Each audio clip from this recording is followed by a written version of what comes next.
علیکم ورحمۃ اللہ وبرکاتہ نحمد ونصلی علی رسولہ الکریم اما بعد فاعوذ باللہ من الشیطان الرجیم بسم اللہ الرحمن الرحیم۔ سب سے پہلے میں اللہ تبارک و تعالیٰ کا شکر ادا کرتی ہوں جس نے مجھے یہ موقع دیا کہ میں آپ سب کے سامنے کچھ چند منٹ مخاطب ہو سکوں۔ دعا کیجیے اللہ تبارک و تعالیٰ مجھے صحیح بات کہنے اور آپ کو سمجھنے اور ہم سب کو اس پر عمل کرنے کی توفیق عطا فرمائے۔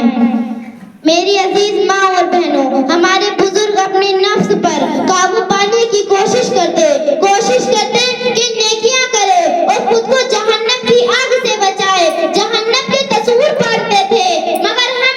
ہمیں جہنم کے تصور آتے ہی کتنے ہیں۔ ارے وہ بندہ بھی کتنا عجیب ہے جو یہ جانتا ہے کہ جہنم سخت ترین عذاب کا مقام ہے، پھر بھی گناہوں کا ارتکاب کرتا ہے، پھر بھی اپنے نفس کا محاسبہ نہیں کرتا، پھر بھی اپنے آپ کو گناہوں سے بچانے کی کوشش نہیں کرتا، پھر بھی اپنے آنکھوں کی حفاظت کی کوشش نہیں کرتا، پھر بھی اپنے کانوں کی حفاظت کی کوشش نہیں کرتا، ارے پھر بھی گانے پہ گانے سنے جا رہا ہے، چگلیوں پہ چگلی کی جا رہا ہے، گانے پہ گانے گنگنائے جا رہا ہے، سوچتا نہیں ارے کبھی جہنم کے بارے میں سنا بھی ہے، ارے کبھی جہنم کا تصور کیا بھی ہے۔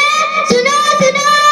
اگر جہنم کو ایک سوئی کی نوک کے برابر کھول دیا جائے تو اس کی تپش اور بدبو سے تمام مخلوق ہلاک ہو جائے۔ اہل جہنم کو جو مشروب پینے کے لیے دیا جائے گا وہ اس قدر خطرناک ہے کہ اس کی ایک ڈول دنیا میں بہا دی جائے تو تمام خیریاں برباد ہو جائے، نہ اناج اگے نہ پھل۔ کبھی سوچا، تصور کیا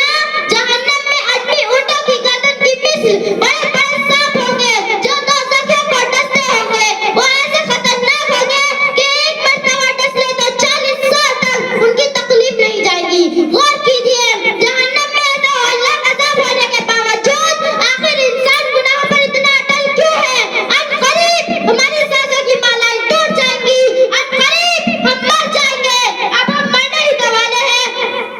ارے موت کی خبر سن کر کبھی اپنی موت یاد آتی ہے یا نہیں کہ کسی دن ہم بھی مریں گے، کسی دن دنیا کے سامنے ہمارا بھی پیغام نشر کیا جائے گا اور وہی ناز اٹھانے والے ہمیں داب کر آ جائیں گے۔ اندھیری قبر ہوگی، کوئی نہیں ہوگا، یہ نہیں ہو سکتا کہ ہماری قبر میں ہمارے ساتھ کوئی اور ہوگا، یہ نہیں ہو سکتا کہ ہماری قبر میں کوئی بستر لگا دیا جائے گا، یہ نہیں ہو سکتا کہ ہماری قبر میں کوئی روشن دان کھول دیا جائے گا۔ حقیقت ہے ایک نہ ایک دن ہم سب انسانوں کو آنی ہے۔ ہمارے کپڑے اتار دیے جائیں گے، کفن پہنا دیا جائے گا، لیکن ہم بھول گئے اس رضا کی تکلیف کو، بھول گئے ہم، بھول گئے ایمان کی سلامتی ہوگی یا نہیں، بھول کر بیٹھ گئے ہم، اس لاچار بدن کو بھول کر بیٹھ گئے۔ میری ماں اور بہنوں، قبر کی میری ماں اور بہنوں آج ارادہ کرو، بلکہ اب ارادہ